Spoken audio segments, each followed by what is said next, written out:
Bonjour Rémi.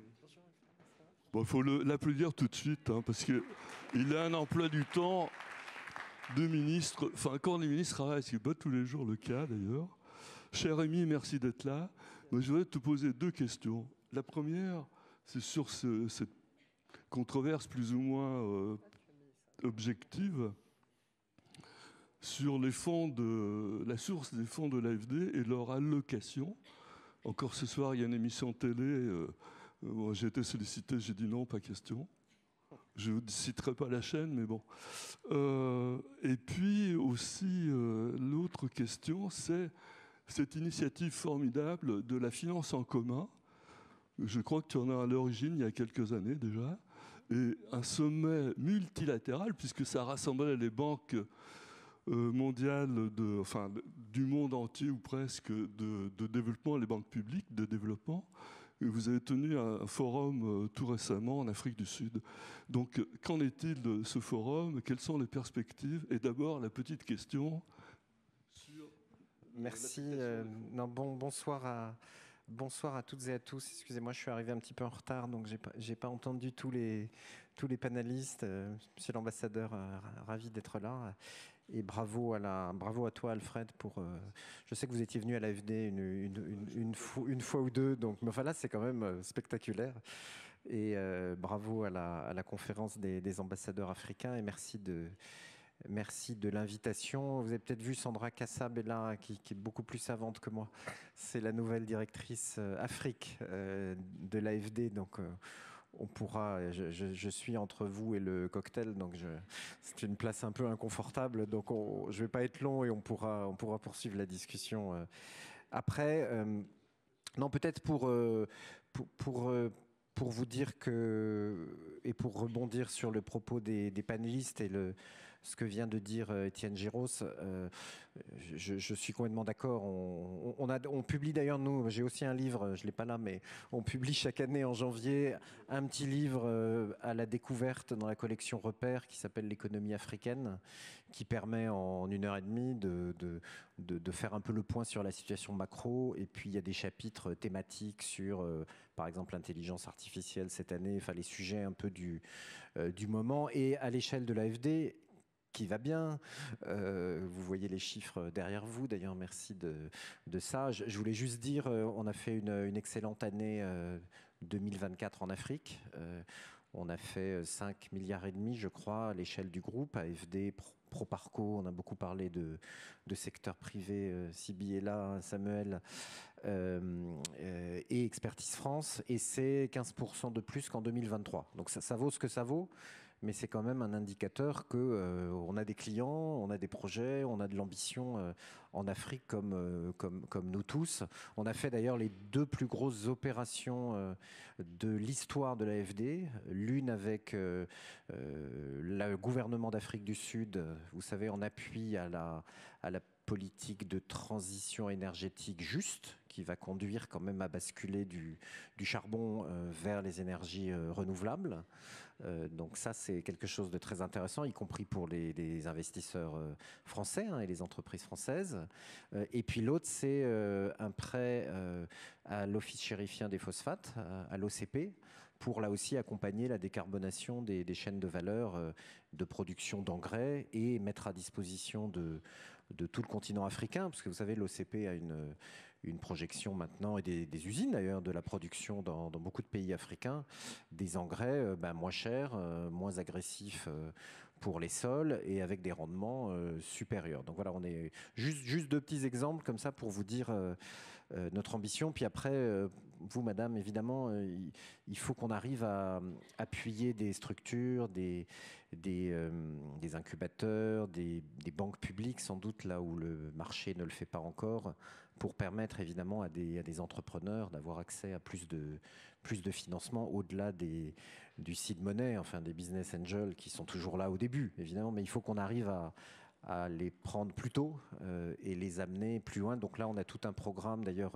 avec la Banque africaine de développement, avec la Banque mondiale, qui s'appelle Choose Africa, avec une composante qu'on fait d'ailleurs, BPI France a été cité avec BPI France pour essayer d'accompagner, là où c'est utile, des instruments publics, encore une fois, quand le marché ne le fait pas encore, pour aller plus précis, plus loin, plus profond. Donc voilà, ma réponse, Alfred, c'est l'AFD va bien. Et après, l'AFD, vous avez les chiffres là, c'est une machine évidemment à optimiser l'argent du contribuable qui nous est confié. Donc le ratio, il est assez simple. Pour 1 euro d'argent du contribuable français, on génère 6 euros d'investissement. Ça, c'est en allant évidemment lever de l'argent privé sur les marchés par nos émissions obligataires. Et puis parce qu'on travaille beaucoup avec les camarades, on va chercher 6 autres euros dans des cofinancements avec d'autres institutions financières, ce qui fait que, vous voyez, 1 euro se transforme en 12 euros, in fine, quand même. Donc c'est un bon investissement, Alfred, n'est-ce pas? Ce sera plus imagé de parler en milliards, Rémi, parce que non, c'est des milliards. Disons, les ressources budgétaires qu'on reçoit, c'était 2 milliards d'euros. Bon, cette année, évidemment, il faut consolider les finances publiques françaises, c'est important, donc on en a un petit peu moins. On va évidemment chercher de l'argent à Bruxelles, un bon milliard d'euros chaque année, vous voyez, ça fait 3. Et puis on lève 10 milliards sur les marchés financiers. Donc ça, c'est de l'argent privé, en fait, c'est de l'argent des marchés. Et ça donne une capacité d'investissement de 13 milliards, pas seulement en Afrique, hein, évidemment, à l'échelle du groupe. Et on mobilise à peu près autant dans des cofinancements. Et bien sûr, je ne compte pas là l'argent privé aussi qu'on va chercher, notamment par notre filiale Proparco, qui cette année aura atteint le ratio de 1 pour 1. C'est-à-dire pour 1 euro investi par Proparco, il y a 1 euro d'argent privé avec. Donc il faudra faire plus à l'avenir, mais c'est ça nos chiffres. Et peut-être tu me lançais sur Finance en commun. Et peut-être un mot sur l'environnement dans lequel nous intervenons. Évidemment, vous suivez comme nous tous ce qui s'est passé aux États-Unis d'Amérique, ce qui s'est passé au Royaume-Uni, ce qui se passe un peu partout en Europe. On voit bien le monde de l'aide publique au développement tel qu'il s'est structuré finalement dans les années 60, au moment des indépendances, est en train de se transformer très profondément. Et donc je crois d'ailleurs, en écho à tout ce que vous vous êtes dit, pour ce que j'en ai capté en arrivant, moi je plaide depuis longtemps pour qu'on passe vraiment du discours de l'aide au discours de l'investissement. Alors investissement, ce que le président Macron a dit, investissement solidaire et durable, donc dont les retours ne sont pas que financiers, ils sont de multiples natures, mais je crois qu'on assume le fait qu'on doit expliciter nos intérêts et on doit les lier bien sûr aux intérêts de nos partenaires et aussi bâtir des intérêts mutuels, des intérêts communs sur des grands sujets comme le climat, la protection de la nature, la réduction des inégalités. Donc moi j'espère que cette phase qui est très difficile, hein, évidemment il va y avoir moins de financement public. Et il va falloir aller plus chercher de l'argent privé dans les années qui viennent, aide quand même à transformer ce paradigme, en fait, ce système tel qu'il s'est constitué, encore une fois, il y a une 50aine d'années. Je pense qu'on a tous les éléments, en vérité, disponibles, d'ores et déjà. C'est peut-être dans un chapitre du livre d'Étienne, d'ailleurs. Je lirai ça avec beaucoup d'attention.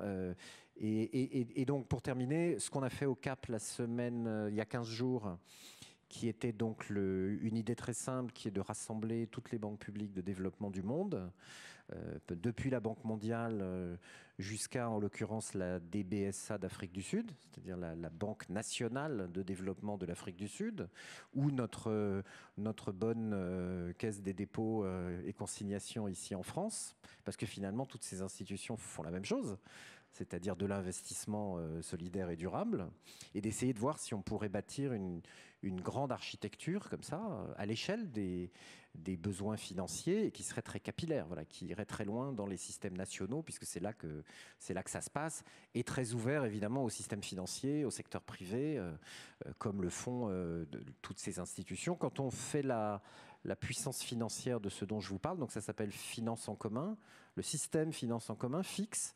Donc on a trouvé 534 caisses des dépôts dans le monde. Ça fait 2500 milliards d'investissements chaque année. Donc c'est gros, hein, c'est-à-dire entre 10 et 15% de tout l'investissement mondial, public et privé et public. Et sans compter les effets d'entraînement, les PPP, enfin tous les mécanismes qu'on peut faire pour orienter, dérisquer, mobiliser l'argent privé. Donc voilà, on essaye de construire une grande machine comme ça, qui pourra, et c'est pas un sujet neutre en Afrique, donc on était en Afrique du Sud, mais il y a une centaine de banques publiques de développement en Afrique. Alors certaines, la taille de bilan de toutes ces institutions est trop petite, donc il faut absolument les faire grandir, et sans les imposer bien sûr aux banques privées, mais dans un développement des systèmes financiers et dans une mobilisation finalement de l'épargne domestique qui va permettre de répondre, je pense, à un certain nombre de questions que vous avez explorées dans cette table ronde. Donc tout ça est disponible, hein, mais je suis aussi avec les collègues à votre entière disposition pour plus de précision. Merci.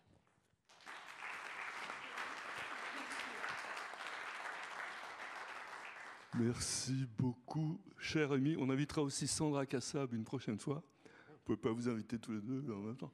Mais nous sommes fiers, enfin en tout cas moi je fais partie des gens qui sont fiers de l'action multilatérale de coopération mondiale que porte l'AFD, puisque c'est bien l'AFD qui est à l'origine de cette, pas fédération, mais de ce rassemblement de la finance en commun. Merci Rémi.